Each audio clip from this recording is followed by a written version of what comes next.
Hello and welcome. This is Puneet Surana, and you are listening to Galata. This is going to be an unbelievable story of G.D. Birla. I've studied over 4 books for this episode, and I can't wait to share the best ideas from G.D. Birla.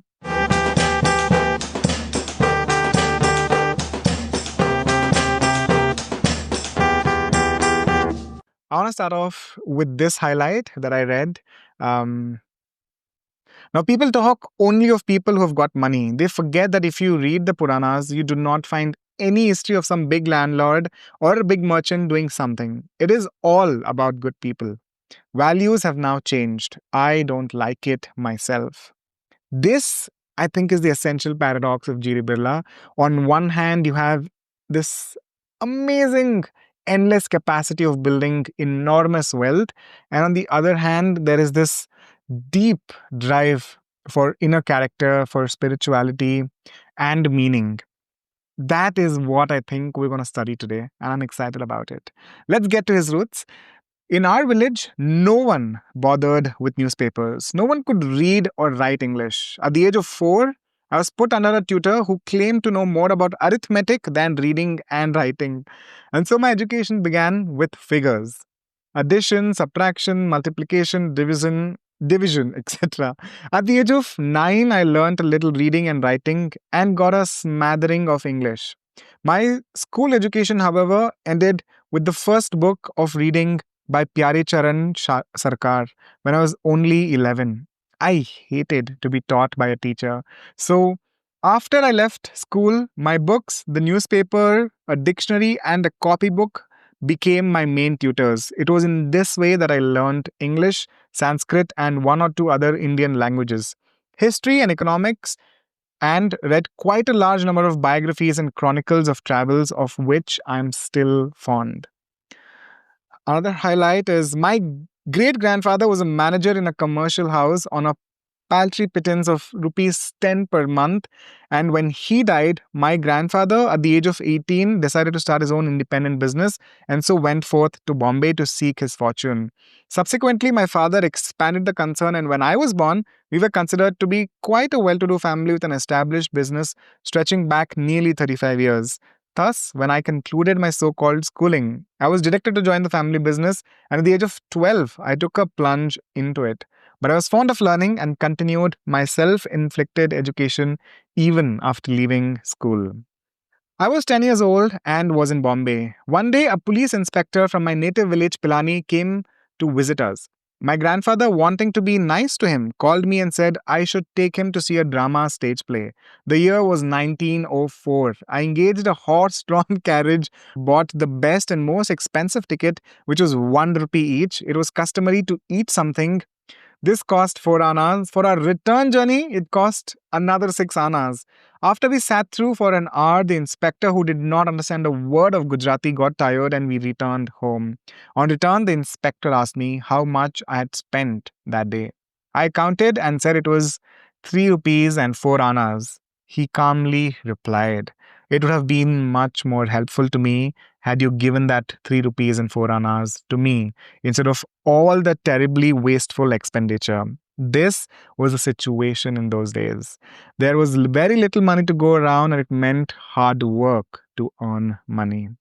And so you see this from childhood, how he understands to respect every single rupee.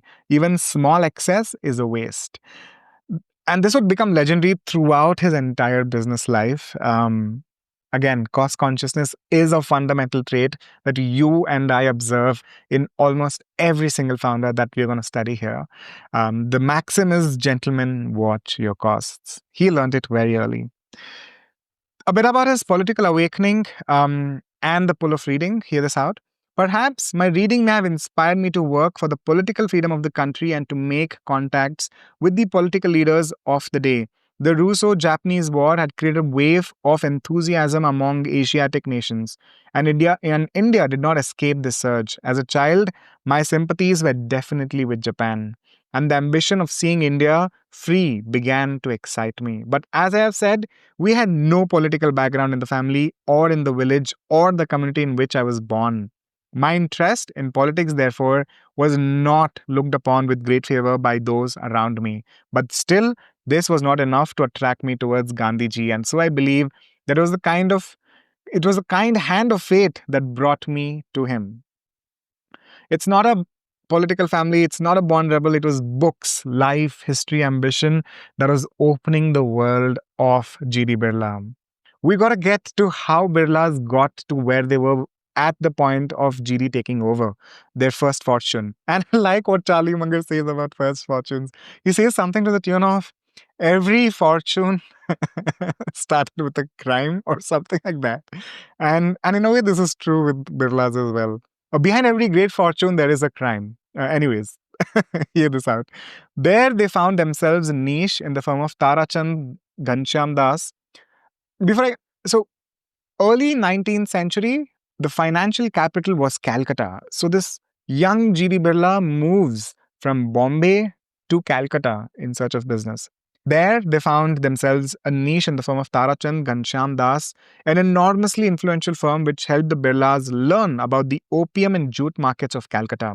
Soon, the Birlas left to set up a firm of their own. It was in the opium futures trade that the Birla fortune was first made. Jugal Kishore Birla became a reputed trader and speculator without peer. A financial wizard, he could keep track of the rapid oscillations in the opium prices, which fluctuated wildly because of the changing value of silver. Now, what was happening was opium was being smuggled into China, like we all have studied in the opium wars, right? The the fishermen and the locals in China couldn't pay in cash, so they paid in silver. So opium was interlinked with silver, and silver was extremely volatile. And Jugal Kishore Birla had the brain to handle the volatility of silver, and because of silver, opium. The jute business was really just on the sides. It did not have the instability that the silver linked opium business had. But then it was just something on the side that later blossomed. The first fortune was made here. Thus, the instability of the opium market offered great potential for speculative coups. The Marwari community, with its cohesive clan mentality, had organized the opium trade as early as 1830. When the Birlas came to Calcutta, being Marwaris, they easily gained an entry into this trade. It would have been difficult to penetrate other avenues since most were well guarded preserves of the European managing agency houses. Well, all fortunes start with a crime. This is Birla's. But what I appreciate is with both Birlas and Tatas is they turned this initial seed capital or the first fortune into something that just it's like a snowball effect, and you and I are witnessing it after like a century in Birla's case, and it's become this massive, enormous conglomerate. But this is how it started. So well, here's a bit on expansion. Another interesting aspect of G.D. Birla's growth as an industrialist, right from the age of 25, when he started his first industrial venture, has been that he has been quite averse to buying up running units and has always preferred, by and large, to start from scratch. He has also been quite averse to industrial tie ups with foreign manufacturers on the basis of getting advantages from popular brand names. He has, however, been always anxious to get all the available technical know how through honorable and friendly foreign collaboration. Well, he really believed in building capacity, not taking shortcuts, and I that's like my identity, my insight from GD Birla so far. The industrial empire which G.D. Birla and his brothers built in 70 short years encompassed a vast spectrum of capital and consumer goods: aluminium, textiles, chemicals, automobiles, jute, cement, tea, textile manufacturing, light engineering, and a host of other products manufactured by their 175 or so companies keep the Birla Group a dominant force in Indian industry. No fewer than 30 of the group's companies are listed among the top 250 corporations in India's private sector. Now, getting back to politics, in the midst of the unbroken chain of corporate successes which the four Birla brothers chalked in the 20th century, the independence movement led by Mahatma Gandhi kept their undivided attention as well. Gandhi was joined early on in the movement by the Birlas, who placed unprecedented financial resources at the feet of the man who led India to freedom. Independence would not be sacrificed for short term profits. The Birla vision was all encompassing and farsighted. They rode the crest of the wave of independence into the latter half of the 20th century, remaining all the while one of the largest and the most consistently profitable industrial conglomerates in India.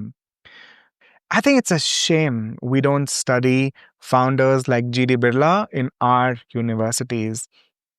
He didn't just build the Birla Empire, he was, if for nothing else, a nation builder, an ambassador at large for India. He was like the co-coordinator between Gandhiji and Britishers, trying to sell Bapu to the Englishmen and the Englishmen to the Bapu. I can't tell you how amazing those 32 years. Uh, Having read the four books, which I list in the show description, and you can check them out as well. It's fascinating how G.D. Birla met Gandhiji and how they continued this collaboration until the death of Gandhiji. I'll get into a bit of it here and there, but it's just fascinating. It's a piece of our history that we got to cherish. As the freedom movement claimed more and more of GD's attention and dug more deeply into his wallet, unease set in among his brothers. Realizing that the separation of assets would be in everyone's best interest, Birla brothers quietly allocated the various companies among themselves. The whole operation was conducted in such a cordial atmosphere that even today no one knows which brothers managed which company. There were, however, three broad groups, that of GD, Rameshwar Das in Bombay, and Jugal Kishore and BM working together in Calcutta. All three branches continued to do very well, especially during the war years. Their fortunes multiplied by a significant magnitude after World War One, after World War Two, even more significantly. I think war is business, is something that you and I will see over and over and over again. Here's his personal philosophy and his daily habits. Gandhi's austerity reinforced the Marwari's ingrained thriftiness to create a lifestyle which GD not only followed himself, but which those in contact with him had to follow if they wanted the association to continue. His tenets were clear. Hear this out. Eat only vegetarian food, never drink alcoholic beverage or smoke, keep early hours, marry young, switch off lights when leaving the room, cultivate regular habits, go for a walk every day, keep in touch with the family, and above all, don't be extravagant. These tenets GD stressed were to help you enjoy life. Here's another bit about the management principles and hiring that GD Birla followed. No one is allowed to retire. One senior executive said that every time he asked to be allowed to retire, he was told that they could hardly do a thing like that to him, as it would be construed by outsiders as his having been caught in some financial irregularity. This approach also keeps the executives' valuable experiences within the family. Senior Birla employees retire only on two counts. Either they were charged with misappropriation or for following a loose lifestyle, being extravagant. Even upon reaching the top, Birla executives continued to be motivated. G.D. Birla was convinced that certain inducements had to be continually offered to employees to ensure good performance. They were thus given a choice of money or fame or a combination of both. Those opting for fame take a high profile in society circles. Those attracted more to wealth are given it in good measure. This is not all. The families of the senior executives are well cared for. Very often, as hinted earlier, the Birlas have provided executives' progeny with the wherewithal to start their own businesses, frequently to meet a supply need of the Birla Group itself. Employees themselves also became industrialists in their own right through the munificence of the Birlas. In fact, some former Birla executives head what can only be seen as satellite empires. The Sabus, Mandelias, Khaitans, Murarkas, Hadas, and Kejriwal's own large industrial enterprises of their own, aside from their association with Birla Concern. He has this knack for able to sense talents among people, whether it's his personal support staff or servant, to associating with Gandhiji. He has a knack for talent when he sees it. GD knew how to recognize men, and it is testified even today by many who had worked closely with him. He could judge men with amazing quickness and accuracy. For this purpose, he relied on a person's family background, experience, manners, and speech, but definitely not on the person's formal education. Generally, GD preferred to select young men with little or no experience and mold them into his way of thinking and working. He continued to take close and affectionate interest in those who understood his thinking and performed well. And he saw to it that they enjoyed a challenging, successful, and rewarding career with the Birla Group of enterprises. The young Durga Prasad ji had no specialized training nor experience, but GD felt he could trust the young man, and on that one important qualification, he gave the young man a start in life. Like GD, Durga Prasad ji is also a voracious reader, an excellent public speaker, and an avid student of philosophy and history. When I do a longer form, I will tell you the instances that will shock you.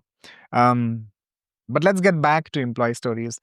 A study of GD's relations with his employees bring out clearly the fact that his constant effort was to build a strong team and to guide individuals to become better members of the team, better managers, better engineers, and better workers. That is why a mistake was forgiven, provided that the person concerned was willing to learn from the mistake and thereby grow to be a better and stronger member of the team. Once Gupta ji's father was seriously ill in Delhi, GD assured Gupta ji that proper medical care would be arranged for his father and that therefore there was no need for Gupta ji himself to rush to Delhi. But Gupta ji, eager to see his father, disobeyed these instructions, put in a letter of resignation, and took a train to Delhi. Upon arriving in Delhi, Gupta ji found that all the necessary medical care for his father had been arranged by GD through telephonic instructions to his people in Delhi. After his return to Bombay, Gupta ji received a note saying that his resignation was not accepted and that he would receive a bonus and an increment. What a way to retain top executives. Another innovation that GD did, I did not realize it was an innovation by GD Birla. I had studied about Parta when I was studying Birlas during my college time, and I knew that Parta was started by GD Birla. Hear this out. For monitoring the performance of his business units, GD devised the unique and completely indigenous Parta system. The word Parta means roughly contribution, that is, the contribution that a business unit makes to its owners or shareholders. In practice, the system was based on very detailed targets for production and sales. The manager of a business unit committed himself to the targets. His performance was judged by his boldness in setting targets and his skill and competence in attaining them. The targets and detailed actual figures for each business unit were monitored extremely closely by GD. Managers had full authority to select the people and run the businesses in their own way without, of course, deviating from GD's overall business policies. The managers had a constant aim to prove their performance as judged by the Parta system. In the words of Sri Ram Nivas Jaju, this system leaves no room for illusions. He who stands to be garlanded in case of success may also find the noose around his neck in case of failure. What a way to organize incentives. Fascinating. Here's a bit about how he goes through hard times and how conservative he is. GD's policies in running his industries emphasize increased production and sales combined with financial conservatism. He liked to maintain a very high level of reserves in his businesses and often said that the true test of a businessman is whether he's able to run his business profitably through lean times. Any fool can make money in a boom time. It is in a recession that one's business skills are proved.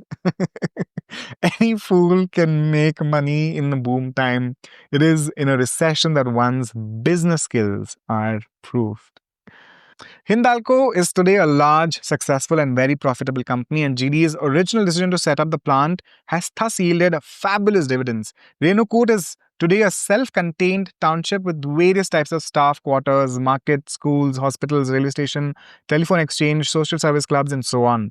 The nearest major cities are Banaras, about 150 kilometers away, and Allahabad, about 250 kilometers away. On top of a hill is Renukut. In Renukut, GD has had the wonderful Renukeshwar temple built. As one stands near the temple and takes in a panoramic view of the entire township, it is hard to imagine that the place was an uninhabited jungle a mere 40 years ago. GD was always willing to give the Hindalco workers a fair hearing, and he won them over with his generosity. He would invariably refer to a worker as a karigar and not as a mazdoor. He knew instinctively what the workers needed and knew that they would give him their full loyalty if and only if their basic needs were satisfied at Hindalco. He loved to mingle with workers and knew a great many of them by name. What a way to again retain employees at scale. And his perspective of not looking them as a mazdoor, but as a karigar. My note was, my friends always bitch about being a corporate mazdoor. What a different way to look at it as corporate karigar, as a craftsman. He looks at his work with immense respect and he values his time above everything else. Hear this out. To Sri G.D. Birla, work is worship. To him, every man hour lost or any loss of production due to part failure or avoidable causes or due to inefficient running of machinery is a loss of valuable national wealth. Another highlight is if you go with the devotion to your place of work, the journey you make is also a pilgrimage. No different from my journey to Kedarnath. He did this Kedarnath trek in his like 70s or 80s, early 80s, which was like 4,000 steps uphill steep after his heart attack when and recovered. And he did it by foot. So again, he has the drive and determination, but he valued his work like unbelievably. And the way he looks at time and the loss of time as a loss of national wealth. What if we looked at our time that way? As I wrap this up, out of the Rajasthan desert came a people with an iron flexibility. The Marwadis, a merchant class, were ever alert to opportunities to make a life out of sometimes unyielding environments. For centuries, the men moved out of the desert, followed the trading routes, and then returned. The Birlas never left Pilani. Though their empire now spreads around the world, GD died and his family quickly gathered in London, where cremation rites were performed, then all returned to India with the ashes. In the end, the word one hears most often in tandem with the name Birla is Pilani. One of GD's favorite sayings in Sanskrit was Charaiveti, Charaiveti, which means keep on walking, keep on walking, and is basically an exhortation to us to keep to a life of hard work and struggle and avoid becoming idle or stagnant. In his life, and equally so in his manner of passing away, GD had remained faithful to his favorite exhortation. That is what made GD Birla. Ambition, yes, but roots, clarity, and the compulsion to leave every day, every relationship, and every business stronger than where it began. I highly encourage you to study G.D. Birla. There is a whole rack of books available on Amazon and in my library, and I can't wait to devour them all. It's a shame that we do not study G.D. Birla in our universities, but you and I have the freedom to study him now. I hope you will do so. On that note, go and make some Galata.